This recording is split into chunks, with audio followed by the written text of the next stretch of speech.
पाराशर ऋषि और वाराहमिहिर ज्योतिष का अध्ययन करने वाले मेरे प्रिय शिष्यों, आप ये समझिए गणित का काम कितना पावरफुल होता है। लीलावती गणित की बात आपको मालूम ही है, लेकिन पाराशर की बात जो सब लोग जानते हैं, अंदर का गूढ़ रहस्य आपको बताता हूं। एक आदमी मिला था, धर्म विरोधी था, शायद हमारा भी विरोधी था। उसने कहा, हम दूसरे के यहाँ भोजन करने के लिए गए थे, पितृपक्ष था। उसने कहा, गुरुजी हमारे पिताजी का श्राद्ध है, आप भोजन करने आइए। पुराना परिचित था, भोजन करने के लिए गए। भोजन करके जब बाहर बैठे तो उसके 2-4 मेहमान आए हुए थे। उसमें एक मेहमान अपने आप को काफी विद्वान समझता था और पंडितों का अनादर करता था। ब्राह्मणों के विषय में 2-4 निंदनीय बातें उसने बोली। हमको क्रोध आ गया, क्योंकि हम सावरणी हैं। सावरणी क्रोधी बहुत होता है, और सावरणी के घर में जो भी बच्चा होता है वो अकेला होता है, अपना अस्तित्व अकेला जमाता है। जैसे हम हैं, हमारे पिताजी, हमारे परिवार के जितने भी सदस्य जहाँ पर भी हैं, विश्व लेवल में छाए हुए हैं। कोई किसी से कम नहीं है, लेकिन किसी ने किसी को भी कोई सहारा नहीं दिया। फिर भी नाम है, तुम सावरणी है। हमको क्रोध आ गया। हमने कहा, भाई ब्राह्मण लोग तुम्हारा क्या बिगाड़े हैं जो उनके विषय में तुम निंदनीय बातें कर रहे हो? उसने कहा, देखो ऐसा है कि 80 साल तक पाराशर ऋषि बहुत अच्छे थे, पढ़ते लिखते थे, लेकिन 80 साल की उम्र में मत्स्यगंधा के साथ नाव में संभोग किया तो चरित्र भ्रष्ट हो गए कि नहीं? इतने तेजस्वी पुरुष को ऐसा कार्य शोभा देता है? मैंने कहा, इतना ही पढ़ा है क्या और आगे पढ़ा है? बोले, नहीं हम तो इतना ही पढ़े हैं, और हमें लगा कि ऋषि मुनि सब बेकार हैं, हमने पढ़ना बंद कर दिया। मैंने कहा, मूर्ख हो, जब तक पूरी बात समझ न लो तब तक उसमें निर्णय नहीं लेना चाहिए। पाराशर ऋषि महान ज्योतिषी थे, गणितज्ञ थे, फलित थे। दूर जंगल में शिष्य मंडली के साथ, कितने शिष्य थे? 50,000। ज्योतिष की बड़ी संस्था थी। घड़ी, पल, विपल, इन सारी चीजों का संशोधन हुआ करता था। दशा, अंतरदशा, प्रत्यंतर दशा आदि बातों पर चर्चा हुआ करती थी।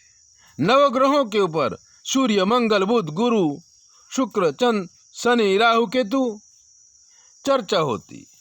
आकाश में दर्शन होता। उस समय दूरबीन नहीं था, अंतरकरण से और ग्रहों की चाल को समझते, लोगों को बताते, शिष्यों को समझाते और भोजपत्र में लिखते। उसको ही कहते हैं पाराशर संहिता। शायद आपके हाथ में कभी आई हो। अगर ज्योतिष में इंटरेस्ट रखते हो तो आपको पाराशर संहिता जरूर पढ़नी चाहिए। मित्रों, उसने कहा कि हम पाराशर को चरित्रहीन मानते हैं। मैंने कहा, मूर्ख हो, पाराशर वेदों का विभाजन कर रहे थे, लेकिन बुढ़े हो गए थे। तो उन्होंने सोचा कोई ऐसा जवान व्यक्ति हो जो वेदों का विभाजन कर सके, पुराणों की रचना कर सके। ऐसा एक पुत्र पैदा करना पड़ेगा। उसके लिए उन्होंने गणित लगाई, और गणित में आया इस पल, इस घड़ी, इस दिन अगर गर्भाधान किया जाए तो विश्व को साहित्य देने वाला, संस्कृत वाङ्मय देने वाला एक दिव्य पुरुष पैदा होगा। अपना आश्रम छोड़ अपने घर आने के लिए उन्हें तैयारी की। बीच में यमुना नदी थी। समय हो गया था। केवट लोग थे नहीं। नाव में एक कन्या दिखी। उन्होंने उनसे प्रार्थना की कि तुम मुझे उस पर उतार दोगी। उसने हाँ बैठो। बीच में गए। पाराशर ने सूर्य के सामने देखा। बोले वो घड़ी, वो पल तो आ गया, अब क्या करें।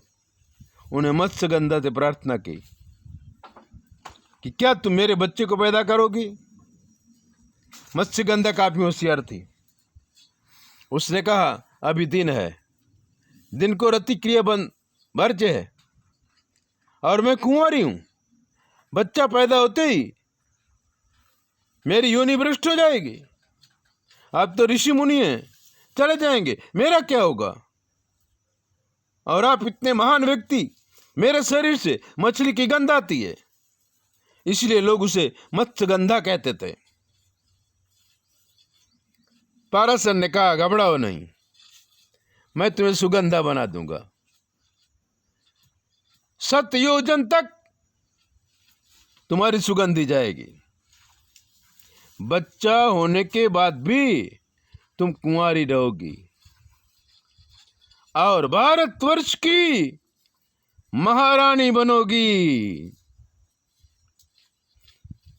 दिन को मैं रात कर दूंगा। इतनी क्षमता जिस व्यक्ति पर थी उसको तुम बेकार कहते हो। और ऐसा ही किया। कहानी आपको मालूम है। इसलिए ब्रह्म वाक्यम जनार्दनम, ब्रह्म पर विश्वास रखो और जो ऋषियों ने ढूंढा है उसको पढ़ो लिखो, कुछ तो करो। बस क्या निंदा करने का। तुम खुद ब्राह्मण बनना चाहते हो। ब्राह्मण से इसलिए जलते हो कि लोग ब्राह्मण बनना चाहते हैं। ऐसी दी बातें जानने के लिए 9825200108 पर फोन करो। हमारी लड़की आपको जवाब देगी।